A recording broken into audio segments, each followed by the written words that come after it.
Hi friends, अभिमान academy में एक बार फिर से आपका स्वागत है।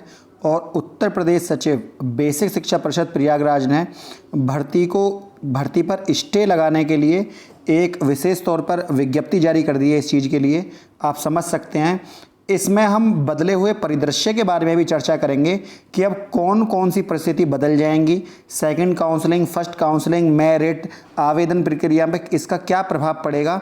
आइए सबके बारे में बात करते हैं। सबसे पहले वीडियो को आप अंत तक जरूर देखिएगा, लेकिन सबसे पहले बात करते हैं इस आदेश की। इसमें सेवा में समस्त जिला बेसिक शिक्षा अधिकारी उत्तर प्रदेश, पात्रांक संख्या ये दिनांक 3/6/2020।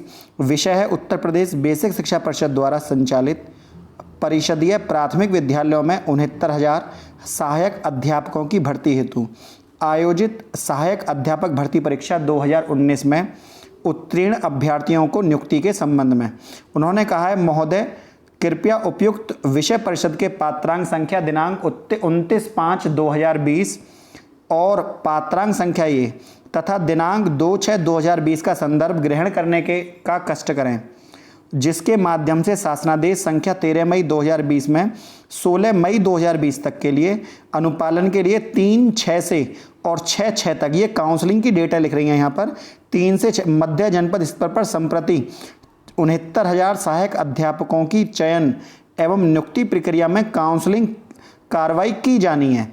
लेकिन आगे क्या लिखा हुआ है समझिए जरा। माननीय उच्च न्यायालय द्वारा इलाहाबाद खंडपीठ द्वारा रिट संख्या ये और याचिका संख्या ये, और ये ऋषभ मिश्रा जी का केस है 8056/2020। ऋषभ मिश्रा व अन्य बनाम उत्तर प्रदेश राज्य सुनवाई करते हुए 3/6/2020 में पारित प्रभावी अंश है। ये वहाँ पर लिखा हुआ है, ये जो आदेश दिया गया है, जो ऑर्डर पब्लिश किया गया है उसके कुछ अंश लिए गए यहाँ पर।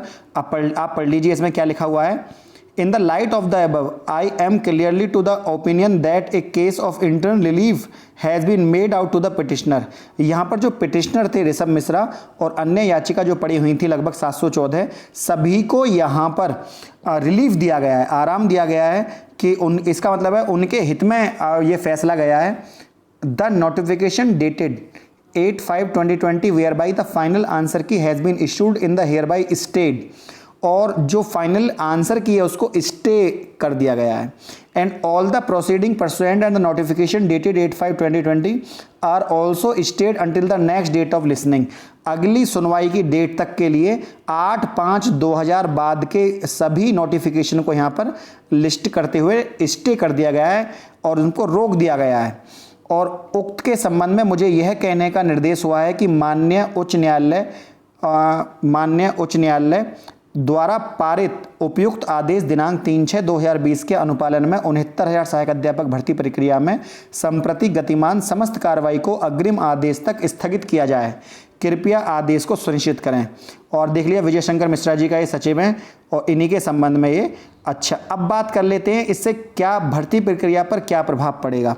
सबसे पहली बात, एक पैनल होगा वो एक लगभग विदिन 1 वीक, एक वीक के अंदर जो भी कैंडिडेट जिन्होंने परीक्षा में भाग लिया है, एक हफ्ते में उन सभी से यहाँ पर जो भी उनके क्वेश्चन में वाद विवाद है, जैसे गवर्नमेंट ने पहले हमसे क्वेश्चनों के ऊपर एक बार ले चुकी है गवर्नमेंट कि आपको कौन कौन से क्वेश्चनों के ऊपर विवाद है, और बच्चों ने 160 में से लगभग 130 क्वेश्चनों पर अपनी आपत्ति जाहिर करी थी। तो आप समझ सकते हैं कि भर्ती प्रक्रिया में किस तरह का, हालांकि कुछ अवैध भी थे क्योंकि बाकी सभी क्वेश्चन सही हैं। लगभग 14-15 क्वेश्चनों पर विवाद की स्थिति शुरू से ही बनी हुई थी इस भर्ती प्रक्रिया में।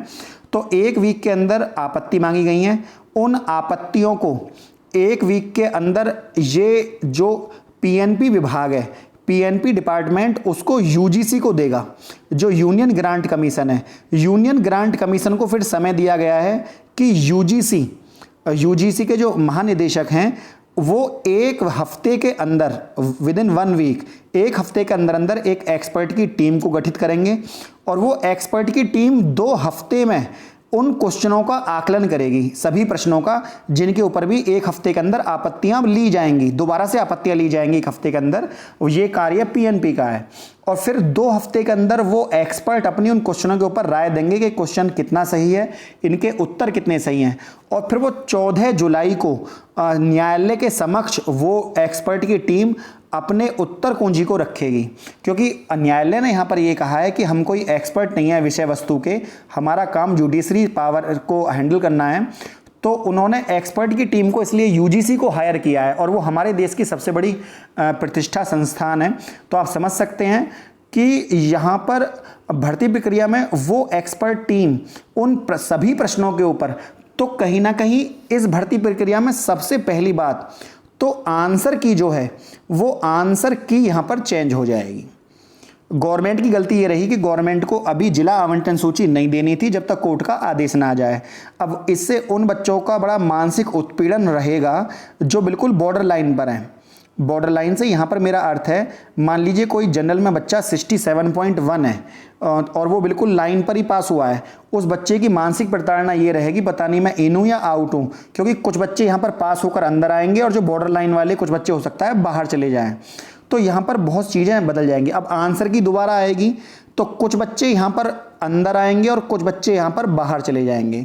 बाहर यूँ चले जाएंगे कि ये पता नहीं है कि मान लीजिए किसी बच्चे के पहले से ही, आप यहाँ पर ये सोचकर चलिए कि 4 नंबर का अंतर हुआ, यदि 4 नंबर का अंतर हुआ, एक बच्चे को वो 4 नंबर पहले से ही मिले हुए थे, तब वो मान लीजिए एससी की सीट पर 61.1 पर था 4 नंबर मिलने के बाद। एक दूसरा बच्चा था वो 1 नंबर से पीछे था, लेकिन उसके ये 4 प्रश्न गलत थे।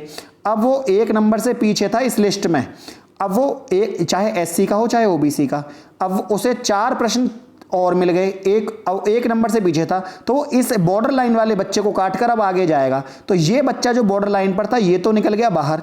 और इसी तरह जो जनरल का बच्चा है वो 67.1 पर था। अब मान लीजिए 3 से 4 प्रश्नों का यहाँ पर यदि फेरबदल होता है तो यहाँ पर जो बॉर्डर लाइन वाला बच्चा है, तो गवर्नमेंट पहले क्या करेगी, अब गवर्नमेंट पहले आंसर की एक नई आंसर की आएगी। उस आंसर की में छात्र अपने नंबर दोबारा मिलाएंगे सही उत्तरों के साथ, जो कि यूजीसी के एक्सपर्ट उसको जारी करेंगे। तो इस बार जो बुनियादी ढांचा होगा आंसर की का वो बहुत मजबूत होगा, क्योंकि एक एक्सपर्ट की टीम आंसर की को जांचेगी। इससे उन बच्चों के मन में हमेशा रोष रहेगा कि हमारा नंबर आया है और इन लोगों ने, नीचे वाले लोग जो कि उत्तर कुंजी को लेकर गए थे, इन्होंने हमारा नंबर काट दिया। तो दो स्टूडेंट के मन में रोष पैदा हो गया। तो पीएनपी को ये लिस्ट पहले नहीं देनी थी, पीएनपी को ये लिस्ट बाद में देनी थी जिला आवंटन सूची की। अब वो बच्चे 1.5 महीने तक किस परिस्थिति में रहेंगे जो बॉर्डर लाइन वाले हैं, आप समझ सकते हैं। तो अब नई तो आंसर की आने वाली है। पहले तो एक्सपर्ट की टीम 14 जुलाई को उसे पेश करेगी, फिर कोर्ट पीएनपी को वो उस निर्देशक, अब मान लीजिए सुप्रीम कोर्ट गई बाई चांस, इन सब बातों को ना मानते हुए अगर सरकार सुप्रीम कोर्ट चली गई और सुप्रीम कोर्ट ने भी यही फैसला दे दिया कि हाई कोर्ट ने सही फैसला लिया था, आप इस आंसर की को सही करिए, तब भी तो भर्ती प्रक्रिया लेट ही हुई। तो मुझे लगता नहीं है सरकार यहाँ सुप्रीम कोर्ट जाकर इस फैसले पर ऊंच नीच करेगी, क्योंकि ये एक सर्वसम्मति वाला फैसला है। कहीं वो, क्योंकि जिनका नंबर आ गया उनको हो सकता है बात बुरी लगे सुनने में कि ये आंसर दोबारा आंसर की क्यों आ रही है। तो विभाग के अधिकारियों की जो गलती है उसका खामियाजा कहीं ना कहीं छात्रों को भुगतना पड़ेगा, आप समझ सकते हैं इस बात को। तो आंसर की दोबारा आएगी तो रिजल्ट दोबारा आएगा। और भर्ती प्रक्रिया में अब क्या होगा, जो पुराने भरे हुए काउंसलिंग फॉर्म है जिनमें जिला वरीयता सूची भरी गई थी वो यहाँ पर अब मान्य नहीं है। क्यों? क्योंकि उसमें से कुछ छात्र तो फेल हो गए हैं, तो उन्हें दोबारा मौका फार्म भरने का क्यों दिया जाएगा। अब कुछ छात्र नए आएंगे तो अब उनको मौका दिया जाएगा जो नए पास होंगे। तो भर्ती प्रक्रिया में बहुत ज़्यादा फेर बदल यहाँ देखने के लिए मिलेगा। सरकार को चाहिए कि वो जो बची हुई 24,000 सीट है उनको इसमें जोड़कर, क्योंकि अब सरकार कह रही थी हमारे पास समय नहीं है, हम नहीं जोड़ेंगे, बेसिक शिक्षा मंत्री जी का बयान था। तो भर्ती प्रक्रिया में वो अगर वो चाहते हैं कि सबको साथ लें तो ये बॉर्डर लाइन पर जितने भी स्टूडेंट यहाँ पर झूल रहे हैं, बॉर्डर लाइन पे इन और आउट का खेल चल रहा है, यदि ये सीटें जोड़ दी जाएं तो ये खेल खत्म हो जाएगा और सभी का सिलेक्शन यहाँ पर सुनिश्चित हो जाएगा। आपके पास एक्सपर्ट स्टूडेंट हैं काफ़ी, और आप इन छात्रों को, हम मेधावी छात्र हैं, सब एग्जाम पास करके आए हैं, आप इनमें बॉर्डर लाइन वाले आसपास सीटों को बढ़ाकर इनको ले सकते हैं। लेकिन सरकार ऐसा नहीं करेगी, क्योंकि सरकार को नई भर्ती प्रक्रिया को निकाल कर और पैसे कम भी गवर्नमेंट कमाती है, इससे हर साल पीएनबी को अच्छा खासा फ़ायदा होता है, तो गवर्नमेंट उनको जोड़ना ही नहीं चाहती है। उसका चुनावी फ़ायदा लेने के लिए गवर्नमेंट ने उन सीटों को नहीं जोड़ा है। और गवर्नमेंट के एक शासन है, उनके हाथ में पावर होती है, वो क्या करना चाहते हैं वो तो उनकी मर्जी है। अब यहाँ पर बात आती है कि जो नई भर्ती प्रक्रिया होगी उसमें फ़ायदा क्या होगा। उसमें यह फ़ायदा होगा कि जो एनओसी वाले छात्र यहाँ फॉर्म भरे थे, अब उनको ये क्लियर हो चुका है कि बिना एनओसी के हमारा कुछ होना नहीं है, और उनकी एनओसी निरस्त हो गई। तो इस बार वो छात्र यहाँ पर पार्टिसिपेट ही नहीं करेंगे। वो छात्र यहाँ पर पार्टिसिपेट ही नहीं करेंगे। उन्हें पता है कि एनओसी मांगी जाएगी, हमको बाहर निकाल दिया जाएगा। तो वो छात्र यहाँ पर अब भर्ती प्रक्रिया से बाहर निकल चुके हैं, पहली बात। तो वो लगभग 15,000 फार्म भी अगर कम भरे गए तो कंपटीशन कम देखने के लिए मिलेगा। दूसरा, यहाँ पर वो छात्र जो हाई मेरिट वाले हैं या मीडियम मेरिट में हैं, उनको कोई नुकसान नहीं होने वाला, वो बिल्कुल निश्चिंत रहें। क्योंकि हाई मेरिट और लो मेरिट वाले बिल्कुल निश्चिंत रहें, क्योंकि उनका खेल नहीं बिगड़ने वाला। यहाँ खेल जो बिगड़ेगा, वहाँ खेल बिगड़ेगा जो लो मेरिट वाले कैंडिडेट हैं। हाँ, ऐसा हो सकता है कि यहाँ बॉर्डर लाइन पर कोई शिक्षा मित्र पास हो जाए तो वो सीधा सीधा जनरल की सीट को ओवरलैप कर देगा, तो जनरल वाली सीट को थोड़ा बहुत यहाँ पर खतरा हो सकता है। तो अब नई भर्ती प्रक्रिया में क्या आंकड़े होंगे तो सरकार के ऊपर डिपेंड है, लेकिन बहुत बड़ी उठापटक आपको यहाँ पर देखने के लिए मिलने वाली है। आप समझ सकते हैं इस प्रक्रिया को।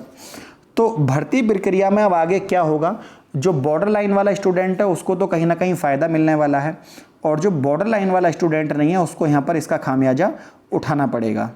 तो फ्रेंड, यदि आपको बात मेरी समझ में आ रही हो तो मैं एक वीडियो अभी एमआरसी के ऊपर भी लेकर आऊँगा, क्योंकि कुछ छात्र ये कह रहे हैं कि एमआरसी का गलत इस्तेमाल हुआ है। एमआरसी नहीं है, एमआरसी को लेकर ही ओबीसी और एससी वाले छात्र गए थे, और उन्हीं के कहने पर एमआरसी कोर्ट ने लागू किया था। तो अब उन्हें इस पर आपत्ति नहीं होनी चाहिए मेरे ख्याल से, क्योंकि वहाँ पर उन्हें मनचाहा जिला मिलता है जिनका सिलेक्शन होता है। तो जो सेलेक्ट हो जाते हैं उनसे पूछिए एमआरसी का फ़ायदा क्या है। जो नहीं होते हैं वो कहते हैं कि ये तरीका गलत है। तो आप समझ सकते हैं, जो इन है वो बल्ले बल्ले है, जो आउट है वो उसके मन में रोष रहता है, वो कमेंट भी इसी तरह के करता है। तो फ्रेंड, यदि आपको बात समझ में मेरी आ रही हो तो मैं इसके ऊपर भी एक अलग से वीडियो बनाऊंगा, आप उसको देखिएगा। यदि आपको हमारे टेलीग्राम चैनल से जुड़ना है तो अभिमान एकेडमी आप सर्च कर लीजिए टेलीग्राम पर, उसको आप ज्वाइन कर लीजिएगा। वहाँ पर मैंने पूरी 75 जिलों की विज्ञप्ति और काउंसलिंग लेटर सब भेजे हुए थे, लेकिन सबसे बड़ी बात यह है कि अब उनका कोई फ़ायदा नहीं है। लेकिन आप उनके हिसाब से जो हाई मेरिटोरियस कैंडिडेट हैं सभी अपने डॉक्यूमेंट बनाकर रख लें, लो मेरिट वाले, क्योंकि डॉक्यूमेंट तो आपको तैयार करने ही चाहिए। असंतोष की भावना आपके मन में नहीं आनी चाहिए। फ्रेंड, यदि वीडियो आपको अच्छी लगी हो तो वीडियो को लाइक शेयर सब्सक्राइब करना ना भूलें। आज के लिए इतना ही। जय हिंद, जय भारत।